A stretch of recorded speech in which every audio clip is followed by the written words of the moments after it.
Hello students, welcome back to our channel GetNet. Myself Ankita Vyas, and this channel is all about preparation of UGC NET paper 1 and paper 2. Paper 2 is here economics. Okay, economics is here paper 2.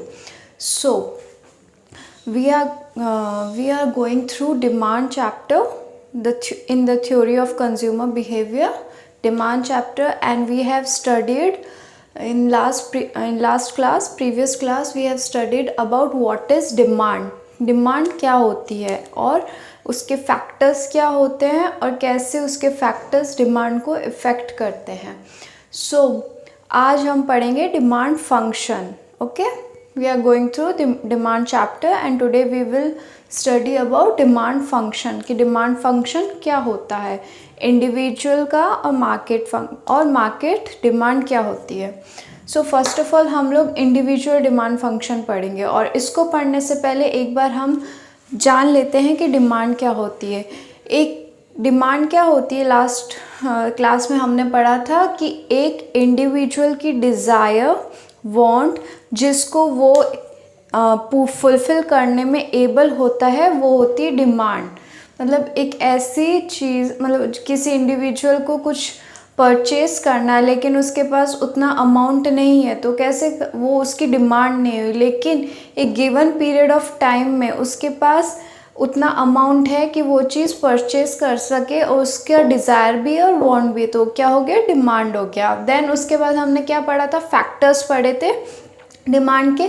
सबसे पहला factor price था कि कैसे price demand को effect करता है. Price ऐसे effect करता है जब प्राइस ऊपर जाएगी, जब प्राइस किसी चीज़ की प्राइस हाई हो जाएगी या बढ़ जाएगी तो डिमांड की प्राइस क्या होगी, कम होगी.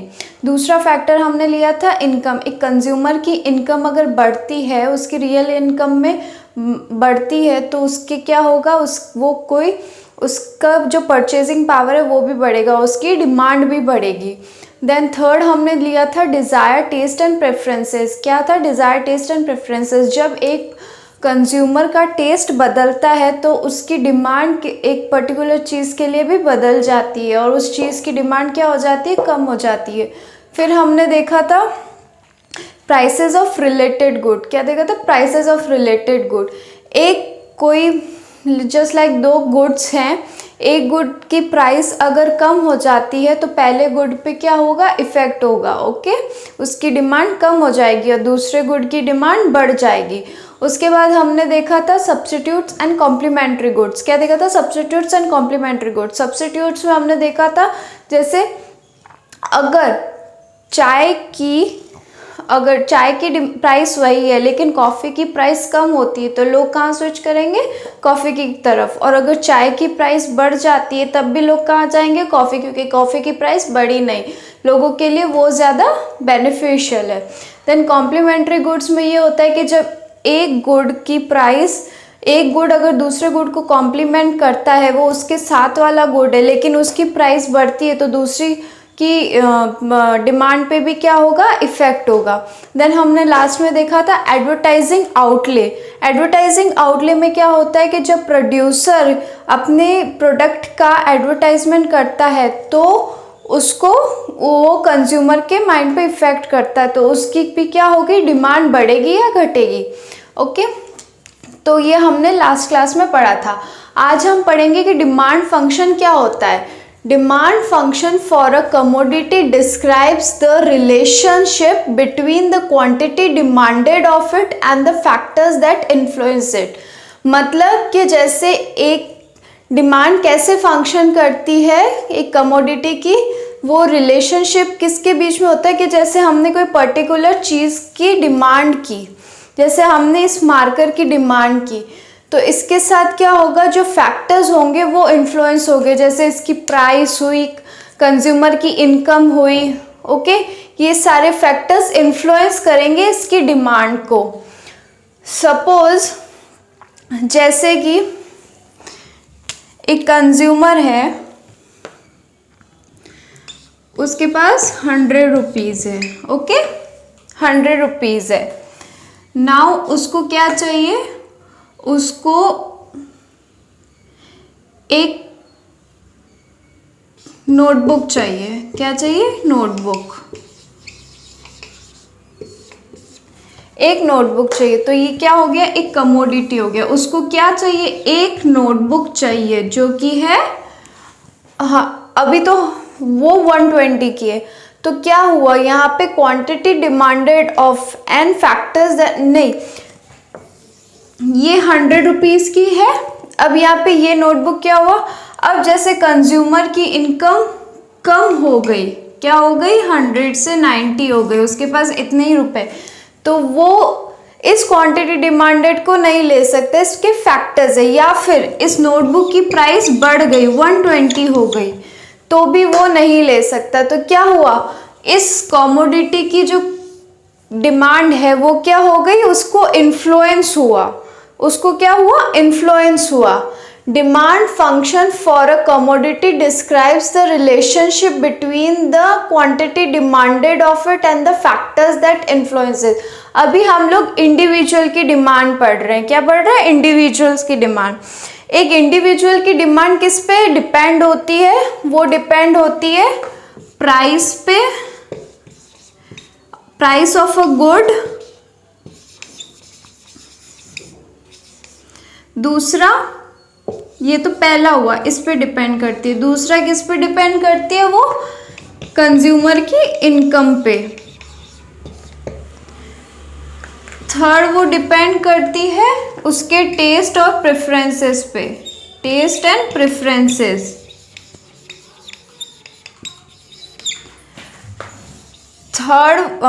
फोर्थ, वो किस पे डिपेंड करती है? Prices of related good, prices of related goods.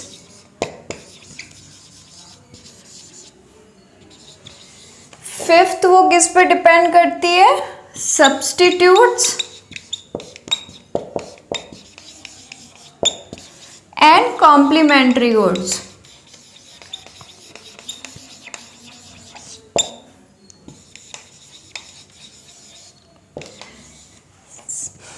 Sixth, वो किस पे डिपेंड करेगी? सिक्स्थ, वो एडवर्टाइजिंग पे डिपेंड करेगी। फैक्टर्स वही है, ये सारे फैक्टर्स इन्फ्लुएंस करते हैं क्या? एक डिमांड फंक्शन, मतलब डिमांड के फंक्शन को चलाने में। जैसे ये इंडिविजुअल है, तो उसको क्या इफेक्ट करेगा कि गुड की प्राइस कितनी है? कैसे इफेक्ट करेगा? अगर प्राइस बढ़ती घटती है तो उसका डिमांड फंक्शन कैसे होगा कि भाई अगर प्राइस बढ़ी तो उसकी डिमांड कम हो जाएगी, लेकिन अगर प्राइस घटी तो उसकी डिमांड बढ़ जाएगी। इनकम का क्या होगा? इनकम भी बढ़ेगी तो उसका डिमांड भी बढ़ेगा क्वांटिटी लेने का, कि भाई पहले वो इतने रुपए, 10 रुपए में वो सिर्फ 10 चॉकलेट ले रहा था, 10 टॉफीज ले रहा था, लेकिन जैसे ही उसके पास 20 रुपए आए तो उसने 20 टॉफी ले ली, तो उसकी क्या हुई? क्वांटिटी बढ़ गई एक गुड के लिए।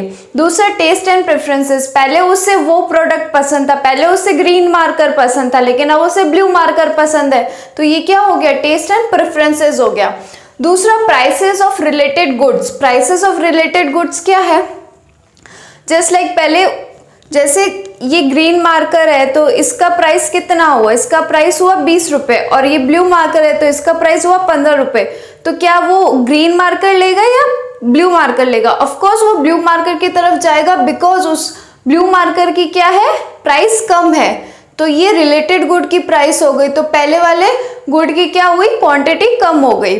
सो सब्स्टिट्यूट्स एंड कॉम्प्लीमेंट्री गुड्स। अब सब्स्टिट्यूट्स और कॉम्प्लीमेंट्री गुड में क्या है कि जैसे कि एक जस्ट लाइक चाय एंड कॉफी का ही एग्जांपल लेते हैं। अगर चाय की रेट बढ़ जाती है तो ऑब्वियसली कंज्यूमर किसकी तरफ जाएगा? कॉफी की तरफ जाएगा। और कॉम्प्लीमेंट्री गुड्स भी क्या है कि कॉम्प्लीमेंट्री गुड्स जैसे कि कार और पेट्रोल है। अगर कंज्यूमर के पास कार है तो ऑब्वियसली बात है उसे पेट्रोल तो डलवाना पड़ेगा, तो अगर पेट्रोल की प्राइस बढ़ती है तो ऑब्वियसली उसको इफेक्ट होगा। ओके, तो कार को भी इफेक्ट होगा, तो वो कम कार यूज में लेगा। दूसरा, एडवर्टाइजिंग में क्या है? जब एक प्रोड्यूसर अपने प्रोडक्ट का एडवर्टाइजमेंट करता है तो ऑब्वियसली कंज्यूमर इससे इन्फ्लुएंस होगा, वो क्या? उस प्रोडक्ट की तरफ अट्रैक्ट होगा, या फिर उससे अगर वो अगर कोई प्रोड्यूसर ने एडवर्टाइजिंग किया लेकिन उसे पसंद नहीं आया तो ऑब्वियसली उस प्रोडक्ट की डिमांड कम हो जाएगी। तो ये भी क्या हुआ, एक इंडिविजुअल की डिमांड को इफेक्ट किया कि नहीं, उसे इंटरेस्ट नहीं आ रहा है। तो ये सारे फैक्टर्स, एक ये डिमांड फंक्शन कैसे करता है कि ये सारे फैक्टर्स इन्फ्लुएंस करते हैं एक इंडिविजुअल की डिमांड को। हम इसको एक इक्वेशन के फॉर्म में भी लिख सकते हैं।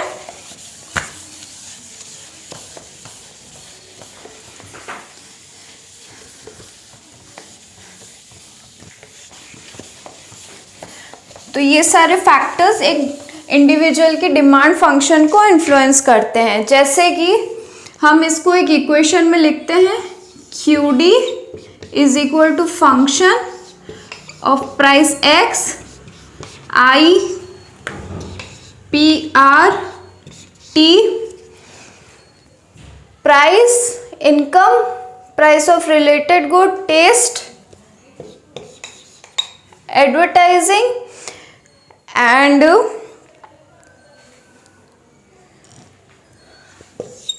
तो ये क्या हुआ, क्वांटिटी ऑफ डिमांड जो कि है function of price of good X, income of consumer, price of related goods, taste of consumer and advertising of, advertisement of, क्या कहेंगे, किसी प्रोडक्ट का एडवर्टाइजिंग आउटले। तो ये सारी चीजें क्या हुई, एक कंज्यूमर को इफेक्ट करती है। तो सबसे पहले हम ये जान लेते हैं कि QD वगैरह क्या होता है।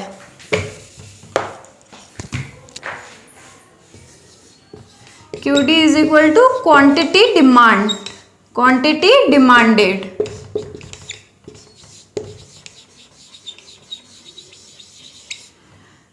देन F का मतलब होता है function, quantity demanded function of PX, PX is equal to price of good X, कि भाई गुड X है उसकी प्राइस ये है, मतलब ये फंक्शन करती है। Then I is equal to income of consumer, income of consumer, कि कंज्यूमर की कितनी इनकम है। Then PR is equal to prices of related goods, prices of related goods, prices of related goods, कि भाई price एक related good है, दो goods है A और B, तो A की तो उतनी है लेकिन B की प्राइस कम हो गई, तो यहाँ क्या होगा, यहाँ पे लोग इसकी तरफ मूव करेंगे, इसकी क्वांटिटी ज़्यादा लेंगे, ठीक है। तो ये क्या हुआ, ये एक इंडिविजुअल की क्वांटिटी डिमांड को इफेक्ट किया, एक इंडिविजुअल की डिमांड को इफेक्ट किया। PR हो गया। अब है T, taste, taste of, taste and preferences, and उसके बाद क्या हुआ, A is equal to advertising, advertising. तो सबसे पहला QD क्या हुआ, क्वांटिटी डिमांडेड, क्वांटिटी डिमांडेड, भाई इतनी हम क्वांटिटी डिमांड कर रहे हैं, इतनी हम क्वांटिटी डिमांड कर रहे हैं, तो कैसे फंक्शन करेगी, function of PX, price of good X, price of हमें ये चाहिए तो इसका ये good X। Then income of, भाई कंज्यूमर की इनकम कितनी है तो उस हिसाब से फंक्शन करेगी। देन उसके बाद prices of related goods, prices of related goods, कि भाई इतना हमारा रिलेटेड गुड का प्राइस है तो हम कौन सी चीज़ ज़्यादा खरीदें, ठीक है। देन इसके बाद टेस्ट एंड प्रेफरेंसेस, भाई कंज्यूमर अगर कोई चीज़ खरीद रहा है तो उसकी पसंद की होनी चाहिए ना, तो वो क्या होगा कि भाई टेस्ट पे डिपेंड करेगा या क्या प्रिफर करता है उस पर डिपेंड करेगा। देन दूसरी चीज़ एडवर्टाइजिंग, एडवर्टाइजिंग क्या होता है कि एक भाई प्रोड्यूसर एडवर्टाइज कर रहा है, लेकिन कौन सा एडवर्टाइजिंग, कौन से प्रोडक्ट का एडवर्टाइजिंग कंज्यूमर पे इफेक्ट हो रहा है, तो वो चीज़ कि भाई ये एडवर्टाइजिंग भी एक फंक्शन करेगा। तो ये सारी चीज़ें क्या हो गई, क्वांटिटी डिमांड फंक्शन की बात हो गई कि डिमांड फंक्शन कैसे करती है। ओके, तो यहाँ पे क्या हुआ, demand function for a commodity describe the relationship, इनका रिलेशनशिप है ये।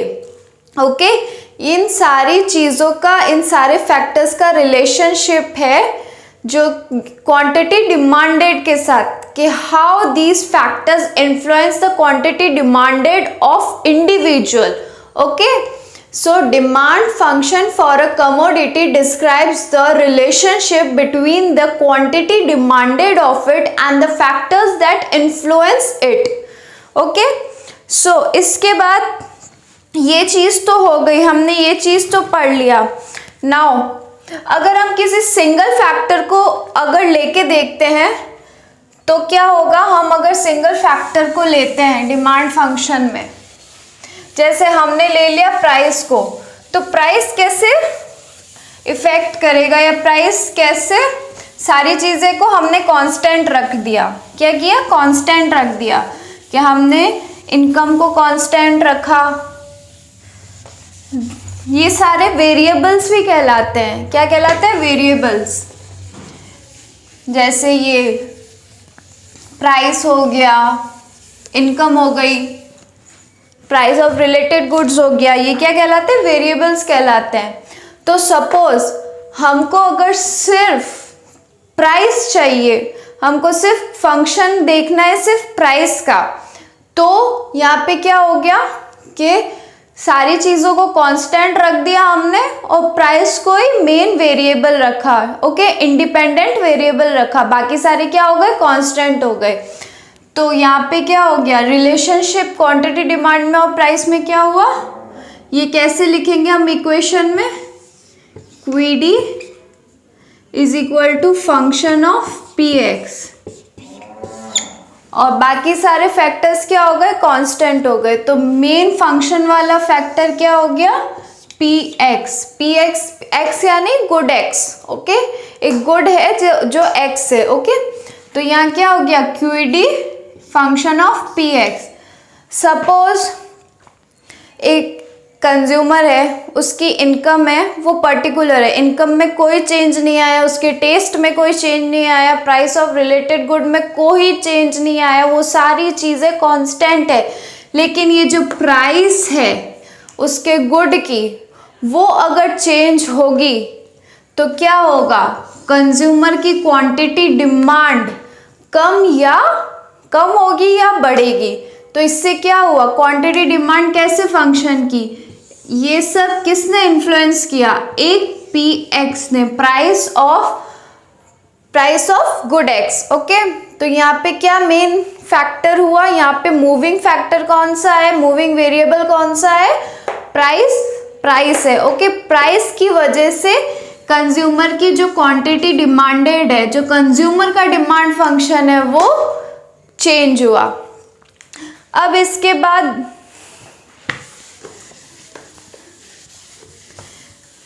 डिमांड, और जैसे मैंने पिछली क्लास में भी बताया था कि डिमांड और प्राइस में क्या होता है, इनवर्स रिलेशनशिप होता है। डिमांड और प्राइस में क्या होता है, इनवर्स रिलेशनशिप।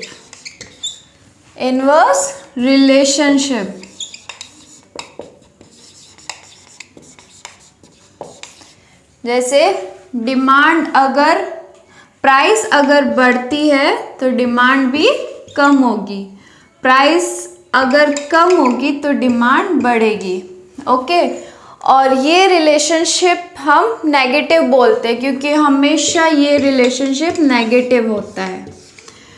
अब इसके बाद अगर हम डिमांड कर्व की बात करें या डिमांड शेड्यूल की बात करें तो कैसे होगा, इससे पहले हम लोग लॉ ऑफ डिमांड पढ़ेंगे।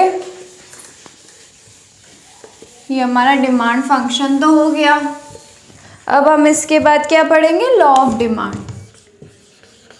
Law of demand,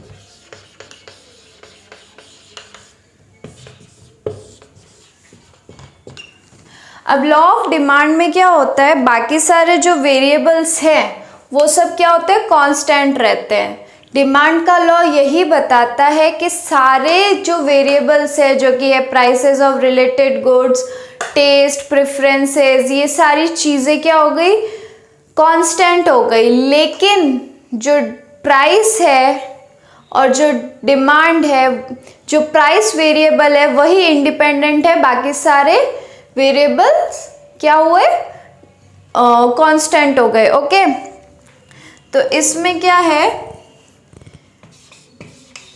law of demand expresses that all the other factors remain constant, all the other factors remain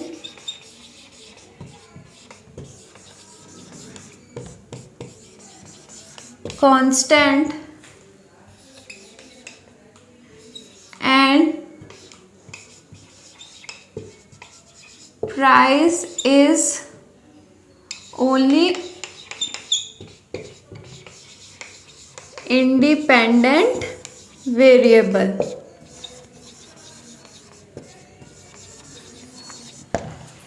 okay, तो law of demand expresses that all the other factors remain constant and price is only independent variable, only independent variable or factor.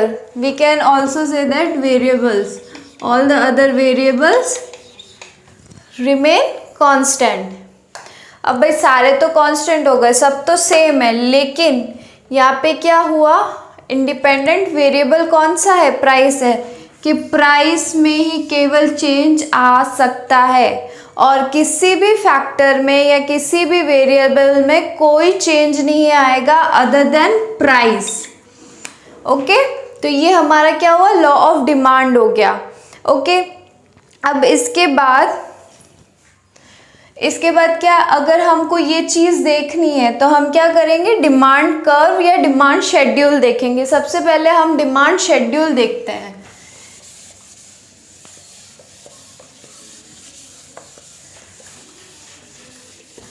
इसको better तरीके से हम समझते हैं demand schedule को।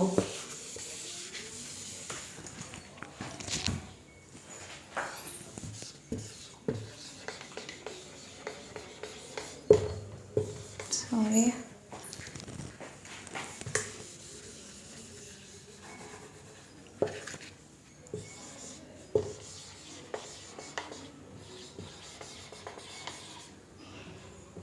Schedule.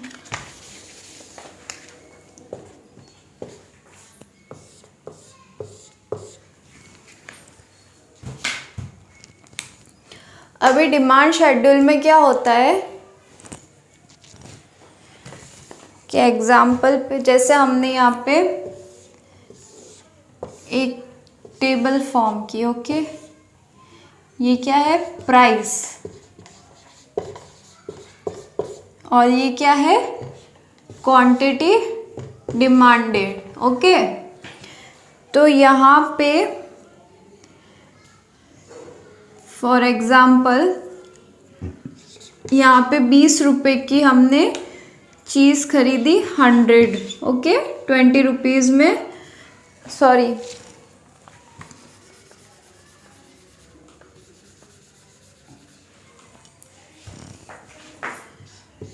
100 rupees में हमने चीज़ खरीदी 20। ओके, फिर जब प्राइस कम हुई 90 हुई तो हमने क्या खरीदा, इसको हमने बढ़ा दिया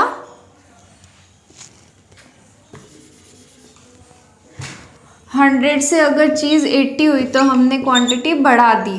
ओके, 80 से अगर हुई 60 तो हमने और क्वांटिटी बढ़ा दी, कितनी बढ़ा दी, हमने 60 बढ़ा दी। ओके, अब अगर हमने यहाँ पे 40 लिया तो यहाँ पे कितनी क्वांटिटी बढ़ गई, 80।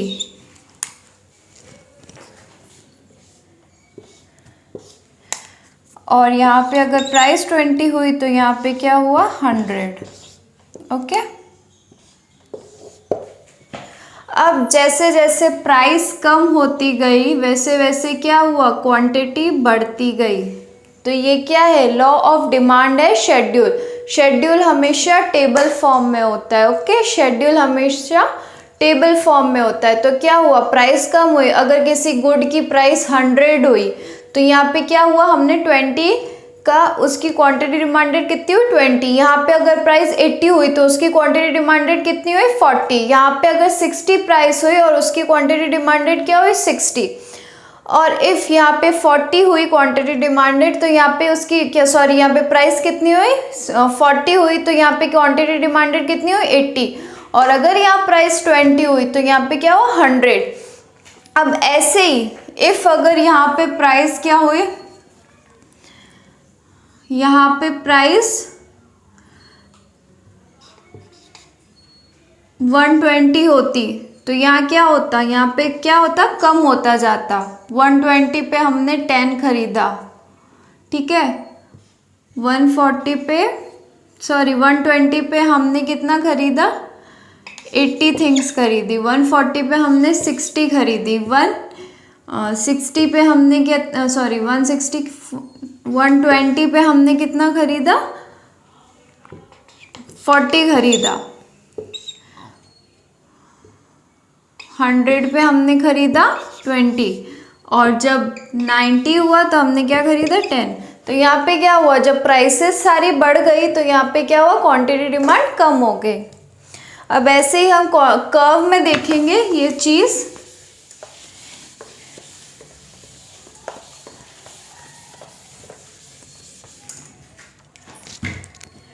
Demand curve,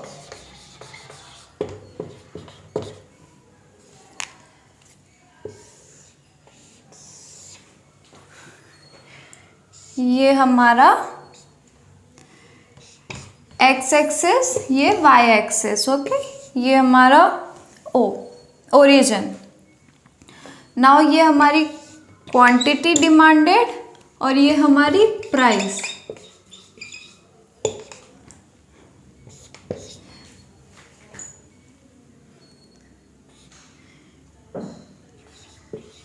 price 20, 40, 60, 80, 100। ओके, ये हमारी प्राइस है। यहाँ पे क्या है, 20, 40, 60, 80 और ये 100। तो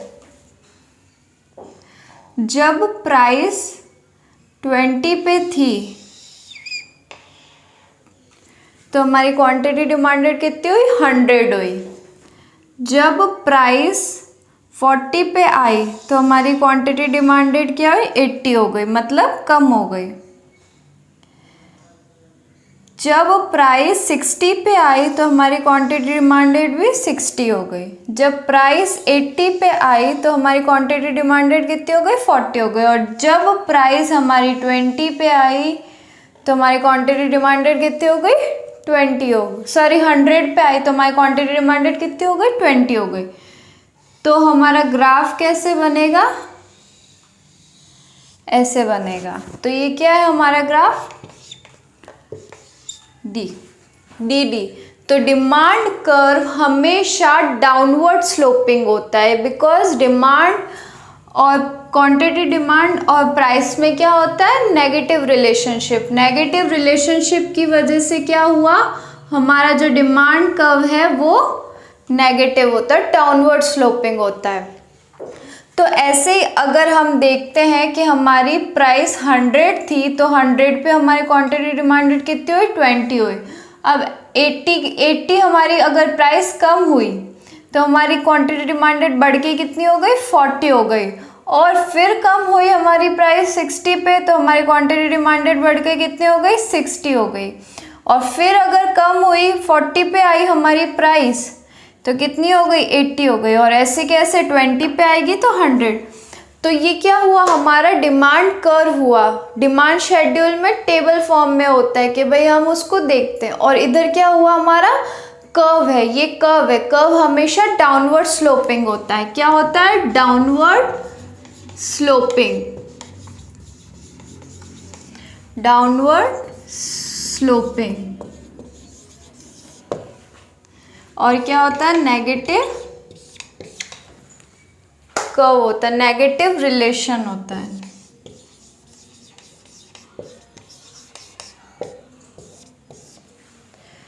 तो ये हमारा डिमांड कर्व था। अब इसके बाद हम देखते हैं कि डिमांड कर्व डाउनवर्ड स्लोपिंग क्यों है। इसके मेन दो ही इफेक्ट हैं। दो इफेक्ट कौन से हैं? एक है इनकम इफेक्ट और एक है सब्स्टिट्यूशन इफेक्ट। क्या है? Income effect. और मेन जो इफेक्ट्स है डिमांड कर्व के डाउनवर्ड स्लोपिंग होने के, वो क्या है? सब्स्टिट्यूशन इफेक्ट और income effect. Why demand curve is downward sloping, downward sloping. दो इफेक्ट है, फर्स्ट इनकम इफेक्ट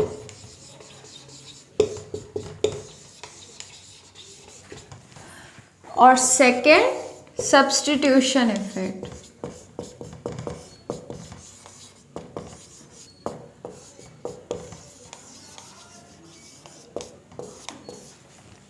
अब इनकम इफेक्ट कैसे है? सपोज कंज्यूमर की इनकम में अगर थोड़ा भी चेंज आया, जस्ट लाइक अगर उसकी इनकम बढ़ती है, ओके, या किसी क्वांटिटी की प्राइस कम होती, तो एज कम अगर किसी क्वांटिटी की प्राइस कम, किसी गुड की प्राइस कम हुई, तो क्या होगा? उसकी जो रियल टाइम है इनकम है उसमें क्या होगा? उसकी रियल टाइम इनकम में रेज आएगा, मतलब उसकी रियल टाइम इनकम बढ़ जाएगी। या फिर उसकी इनकम में चेंज आता है, उसकी इनकम बढ़ती है, तो ऑब्वियसली वो प्रोडक्ट को ज़्यादा खरीदेगा। क्या होगा? ज़्यादा खरीदेगा। ओके, तो ये एक डिमांड कर्व का क्या है? डाउनवर्ड स्लोपिंग का रीज़न है। दूसरा, इफ़ अगर उसकी इनकम कम होती है तो ऑब्वियसली जो गुड है उसको क्या लगेगा? महंगा लगेगा, उसको महंगा लगेगा, तो ऑब्वियसली वो गुड को कम खरीदेगा, गुड की क्वांटिटी को कम खरीदेगा। सपोज उसको वीट लेना है, वीट फ्लोर लेना है, ठीक है, पहले उसकी इनकम थी 200 में उसको 5 kg लेना था। ओके, 200 में उसको 5 kg लेना था, लेकिन अब 200 से कम होके उसको 100 मिले। उसके पास सिर्फ उसकी इनकम 100 रुपीज़ है, तो 100 रुपीज़ में वो क्या करेगा? 2.5 kg लेगा, बिकॉज वो सिर्फ इतना ही ले सकता है, इससे ज़्यादा नहीं ले सकता। तो क्या हुआ? ये क्या हुआ? रिलेशन क्या हो गया? ये डाउनवर्ड स्लोपिंग हो गया। क्यों? क्योंकि यहाँ पे क्या हुआ? इन्वर्स रिलेशनशिप हो गया, नेगेटिव रिलेशन हो गया। तो यहाँ पे इनकम इफेक्ट बहुत ज़्यादा है। अब ऐसे ही अगर 200 से उसकी इनकम बढ़ जाती 400, तो वो क्या करता? 200 वो 10 kg ले लेता, 10 kg ले लेता। क्यों? क्योंकि उसकी इनकम क्या हो गई? बढ़ गई। इफ़ अगर इसकी प्राइस अगर कम हो जाती है, ठीक है ना, अगर वीट फ्लोर की प्राइस कम हो जाती है, तो ऑब्वियसली उसकी रियल टाइम इनकम में उसको क्या लगेगा? उसको लगेगा कि मेरी रियल टाइम इनकम बढ़ गई है, क्योंकि वीट फ्लोर की प्राइस कम हो गई है, तो वो और ज़्यादा खरीदेगा। वो 5 kg की जगह 6 kg खरीद लेगा। कितने में? 200 रुपीज़ में। अब दूसरा हम सब्स्टिट्यूशन इफेक्ट देखते हैं।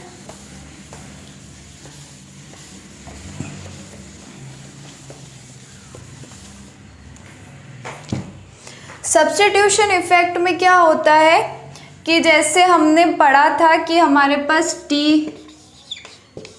एंड कॉफ़ी है, ठीक है, टी एंड कॉफ़ी है। टी की प्राइस बढ़ी तो कंज्यूमर को लगेगा कि यार इसकी तो प्राइस बढ़ गई है, तो हम कॉफ़ी की तरफ मूव करते हैं। तो कॉफ़ी की प्राइस क्या हुई, कॉफ़ी की प्राइस कंज्यूमर को कम लगेगी तो वो कहाँ जाएगा, कॉफ़ी की तरफ जाएगा, और इसकी क्वांटिटी डिमांड क्या हो जाएगी, कम हो जाएगी। ओके, कोई इसे नहीं खरीदेगा, ठीक है।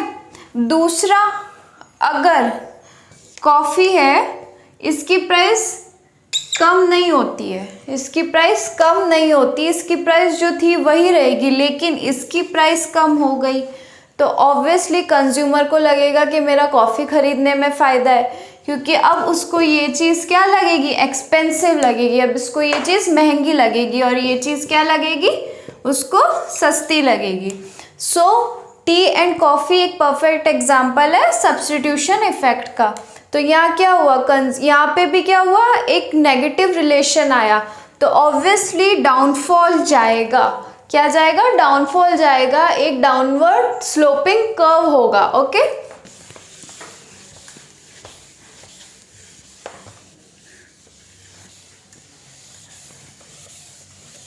ये हुआ downward sloping curve. Demand curve इसीलिए डाउनवर्ड स्लोपिंग होता है, उसके मेन इफेक्ट होते हैं इनकम इफेक्ट और सब्स्टिट्यूशन इफेक्ट। अब क्या होता है कि डिमांड में जो एक डिमांड है, लॉ ऑफ डिमांड में एक एक्सेप्शन भी होता है।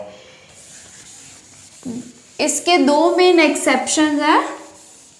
एक्सेप्शन ऑफ डिमांड फंक्शन, हमने पढ़ा था कि जब किसी चीज़ की प्राइस कम होती है, ठीक है ना, किसी चीज़ की प्राइस कम होगी तो उसकी डिमांड बढ़ जाएगी, लेकिन कुछ चीज़ों में, कुछ गुड्स में ऐसा होता है कि जब अगर प्राइस बढ़ेगी तो उसकी डिमांड भी बढ़ेगी।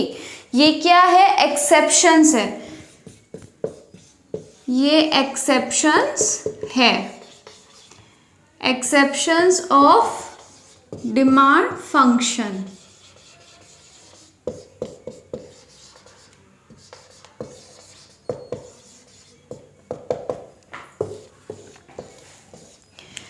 इसमें दो एक्सेप्शंस है, पहला है प्रेस्टीज गुड, पहला क्या है, प्रेस्टीज गुड,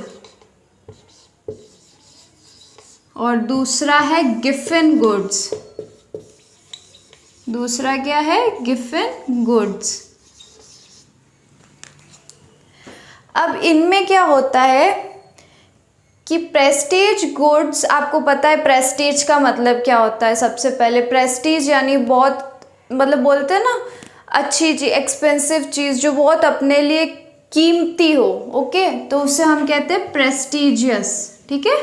तो प्रेस्टीज गुड्स में ये एक एक्सेप्शन है, इसमें अगर किसी गुड की प्राइस बढ़ी तो डिमांड भी बढ़ेगी। इसको हम देखते हैं। सबसे पहले प्रेस्टीज गुड को हम लोग वेबलिन इफेक्ट भी कहेंगे, ठीक है ना। तो इससे पहले प्रेस्टीज गुड को हम वेबलिन इफेक्ट भी कहेंगे, वेबलिन। क्यों, क्योंकि ये किसने दिया था, ये थॉर्स्टीन वेबलिन ने एक्सेप्शन दिया था। ये थ्योरी किसकी थी, थॉर्स्टीन वेबलिन, जो कि एक इकोनॉमिस्ट थे। उन्होंने ये कहा था कि जो प्रेस्टीज गुड्स हैं, अगर उनकी प्राइस बढ़ती है तो उनकी डिमांड भी बढ़ती है। कभी कभी हम और ये एक्सेप्शन, ये चीज़ कहाँ होती है, हाई सोसाइटीज़ में। जस्ट फॉर एग्जाम्पल, जैसे हम हाई सोसाइटीज़ में जाते हैं, ठीक है ना, जैसे कोई बहुत रिच पीपल्स होते हैं तो उनके लिए क्या होता है, जो कोई चीज़ वो कैसे कहते हैं कि हाँ भाई ये इतने की है तो हम ये खरीदेंगे। जैसे कि डायमंड को ले लो, अगर डायमंड कितना भी महंगा होगा लेकिन लोग उसको उसी प्राइस पे खरीदेंगे, और जैसे और महंगा होगा तो वो लोग और खरीदेंगे। तो क्या हुआ यहाँ पे, क्या हुआ, डायमंड की प्राइस बढ़ी तो उसकी डिमांड भी बढ़ेगी, उसकी डिमांड भी बढ़ेगी। तो ये क्या है, एक अपवर्ड स्लोपिंग कर्व है। ये क्या है, एक अपवर्ड स्लोपिंग कर्व है कि यहाँ पे क्या हुआ, प्राइस बढ़ी, यहाँ पे पहले प्राइस थी 100, तो अब यहाँ पे क्या हुई, ये बढ़ी, तो ये क्या, यहाँ पे क्वांटिटी कितनी थी 20, यहाँ पे क्या हुआ, प्राइस बढ़ी 400, तो यहाँ पे कितनी क्वांटिटी हो गई 80, तो ये क्या हुआ, अपवर्ड जा रहा है। तो ये क्या है, upward sloping curve, upward sloping curve.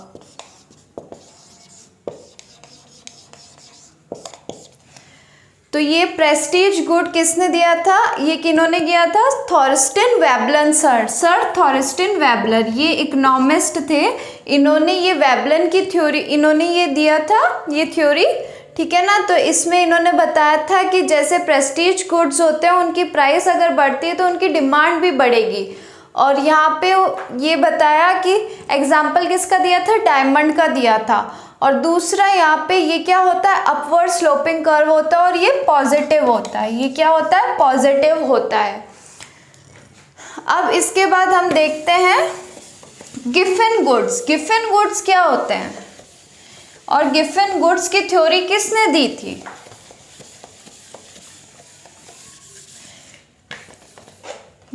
Giffen goods की थ्योरी दी थी सर रॉबर्ट गिफिन ने। किसने दी थी, सर रॉबर्ट गिफिन ने। इन्होंने कहा था कि जब ये जो भी, जैसे हम देखते हैं, इन्होंने एक एग्जाम्पल दिया था कि जब ब्रिटिश टाइम था, वहाँ के जो ब्रिटिश ब्रेड कंपनी में जो जो ब्रेड खाते थे लोग, तो वहाँ पे क्या होता था कि जैसे ब्रेड खाने वाले लोगों के लिए अगर ब्रेड की प्राइस बढ़ती है तो वो उसकी डिमांड और बढ़ेगी। क्यों, क्योंकि ब्रेड से महंगा उनके लिए क्या होता था, मीट। ब्रेड से महंगा उनके लिए मीट होता था, तो वो मीट अफोर्ड नहीं कर सकते थे। इसलिए इफ़ अगर ब्रेड की प्राइस भी बढ़ती है तो उनकी क्या, ब्रेड की डिमांड भी बढ़ेगी, वो कभी कम नहीं होगी। क्यों, क्योंकि उनके लिए ब्रेड इम्पॉर्टेंट है। ओके, तो यहाँ पे क्या हुआ, गिफन गुड्स में ब्रेड की प्राइस बढ़ी, तब भी उसकी डिमांड क्या होगी, उतनी ही रहेगी। उसकी डिमांड कभी कम नहीं होगी और उसकी डिमांड बढ़ेगी। तो ये किसने दिया था, सर रॉबर्ट गिफिन ने दिया था कि गिफन गुड्स ये एक एक्सेप्शन है। जैसे कि भाई किसी चीज़ की डिमांड बढ़ी तो किसी चीज़ की प्राइस बढ़ी तो उसकी डिमांड भी बढ़ेगी। तो क्या हुआ कि यहाँ पे वेबलन सर ने भी यही बोला था, पर ये क्या है, ये उन लोगों के लिए है, ये उन लोगों के लिए एक्सेप्शन है जो महंगी चीज़ अफोर्ड नहीं कर सकते। लेकिन इफ़ इसमें थोड़ा सा भी चेंज आया, ब्रेड में थोड़ा सा चेंज आया, तब भी वो ब्रेड ही खरीदेंगे, वो मीट अफोर्ड नहीं कर सकते। और ये है हाई सोसाइटी पीपल्स के लिए कि इफ़ कोई चीज़ जैसे डायमंड है, गोल्ड, अगर वो बढ़ता है तो वो लोग बहुत ज़्यादा खरीदेंगे, उसको कम नहीं खरीदेंगे। जैसे कई बार हमने देखा होगा कुछ लोग शो ऑफ करते हैं रिच पीपल्स के, हाँ ये चीज़ इतनी महंगी, ये मेरे पास है, तो उनमें कंपटीशन चलता रहता है कि हाँ हमने इतनी महंगी चीज़ खरीदी तो हम भी खरीदेंगे, हम इससे महंगी चीज़ खरीदेंगे। तो हमेशा वो बोलते रहते हैं कि हाँ मेरे पास ये चीज़ है जो इतनी एक्सपेंसिव है, मेरे पास ये चीज़ है जो इतनी एक्सपेंसिव है। तो ये क्या हो गया, ये एक्सेप्शन हो गया कि ये जब भी किसी चीज़ की प्राइस बढ़ेगी तो उसकी डिमांड भी बढ़ेगी। तो ये तो हमने पढ़ लिया आज, डिमांड फंक्शन पढ़ा हमने आज कि कैसे डिमांड फंक्शन करती है अपने फैक्टर्स के साथ, कि एक इंडिविजुअल की डिमांड में कैसे फंक्शन होता है। फिर हमने पढ़ा लॉ ऑफ डिमांड।